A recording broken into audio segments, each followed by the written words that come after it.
we can increase, this type of method, like you are teaching us now, to most of the people here, when at the same time we are fighting with another system like psychologists, medicines, every little thing they give you a pill and that's it. That is going to solve it.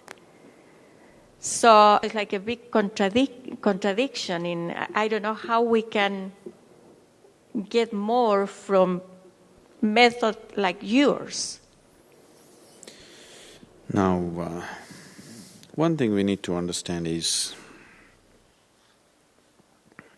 if you have to bring about a subjective solution to every problem that you have, popping a pill is an objective solution. It is never really a solution, it manages your problem in some way so that you can continue your life to a reasonable extent at least. But if you're seeking a subjective solution, that means you're looking for an absolute solution. If you're looking for an absolute solution like that, it needs to be approached with a certain sense of dedication and commitment. Dedication is a very scarce material in the world, and especially in the Western world, it's a very scarce material because we have encouraged a certain type of thought, all the time. It's the market forces which decide everything. Or it's human greed which decides the course of the society. When we say market forces will decide, what we are saying is it's human greed which is deciding, isn't it? Not human sense, not human love, not human compassion, not human anything, but fundamentally it's greed. But it's worked. Economically, it's worked out. Other methods that they tried in other parts of the world, where something else was supposed to direct life's well-being, have failed. They have failed not because there's something wrong with the system, they have failed because the wrong kind of people handled it. For example, when you say communism, it's an ugly word here, you're not even supposed to say it. But I want you to understand what communism means. In its essence, what happened is different. In its essence, what it means is that everybody lives according to his need, not according to his greed. It's a wonderful way to live. If it came voluntarily, consciously, it's a wonderful way to live. But when it is enforced with military, it's the ugliest way to live. When Karl Marx dreamt of a communist world someday, what he said was, Karl Marx knew a lot about economics, but knew nothing about human beings. He knew a lot about economics, but he did not understand the human mind. He believed the richest societies in the world will turn communist. They will share what they have with the poorer classes, and the world will be a fantastic place to live. But you always found it is the poorest of the poor societies which always talked about communism. Poor people want to share, rich people don't want to share. When communism came to Russia after the revolution, Mark Twain? Mark Twain was so excited about communism. He said, how wonderful it should be that people are actually willing to share what they have with people who don't have and live on equal basis. That's the ultimate dream, isn't it? So Mark Twain traveled to Russia to witness this, such a rare event in the world. Never before it's happened. So he was walking on a country road, looking around really, looking for communism everywhere, everything shared and lived together. To some extent it was happening. To a large extent it was happening, but it was being compelled, it was being enforced. It was not happening out of people's wanting to share. One country gentleman was walking with two hens under his arms and he was walking. Mark Twain caught up with him and said, "Comrade, is it true that, "Are you a communist?" he asked. He said, "Yes, I am a communist, I am a party member." Is it true that if you had 2 mansions, you would give away 1 mansion to somebody who doesn't have? He said, "Of course, yes, I'm a communist." Is it true if you had 2 horse carriages, you would give away one to somebody who doesn't have? He said, "Yes, of course, I am a functionary in the party, I would do it."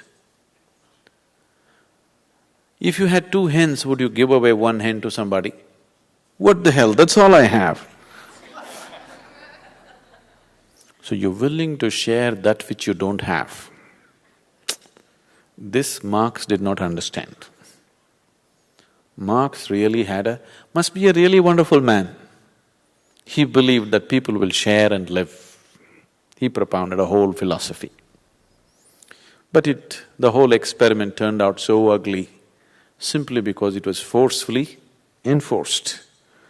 And another half of the world was doing everything to see that it doesn't work. That was also there.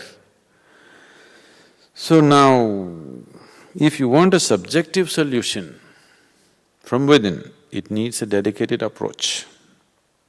For example, the yoga or even let's say the martial arts that came to United States. About 20 years ago, 25 years ago, these things started coming. See, they need enormous discipline. If you want to go into martial arts, if you learn martial arts in India, for example, not the popular ones have become like this only, but the traditional martial arts, they will put you through enormous discipline. You have to dedicate your whole life to it, you have to surrender to the Guru. He will teach you in a certain way that it transforms your life, not just you learn to kick and beat. It's a whole long process. You don't get certificates. You don't get certified this belt, that belt, that belt, You don't get any certificate. Till he says, till the master says you can use it, till then, even if somebody comes to kill you, you don't use it. You just die like an ordinary man. Even though you have the potential, with your bare arms you could just knock down 10 people, you don't use it till he approves it. This kind of discipline is enforced. Because if the subjective science has to work, that's how it is. But that kind of martial arts came to United States. In 10 years' time, just see what happened. It became a kicking culture. Yes? You learn and kick anybody in the face. Now you don't have to kick people down below, you can kick them in the face. You learn the new trick. Now, all the self-discipline which went with it went away. It just became like a fighting force. It was not a fighting force, it was another way of controlling the violence in you and make you very self-disciplined and realize at some point. Similarly, yoga came.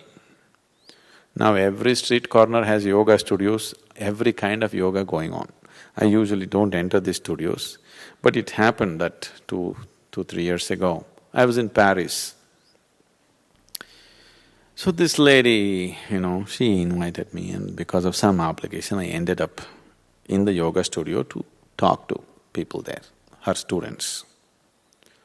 I entered the yoga studio, a hall like this, and I found she just put up a long board of all the different type of yogas she's teaching, all the different type of thing available, like a menu card. 20 different types of yogas. Mantra yoga, Shakti yoga, Shabda yoga, this yoga, that yoga. I just looked at this and I said, "Where did you get all this?" She said, 3 months I was in India. I said, "I was born there." In 3 months' time, you picked up 20 different types of yogas? Any one of them, if you have to master, then it will take lifetimes. 20 different yogas she's offering in 3 months of visiting India as a tourist. Now, once it becomes like this, obviously subjective sciences are not possible. For more on Sadhguru, visit www.ishafoundation.org.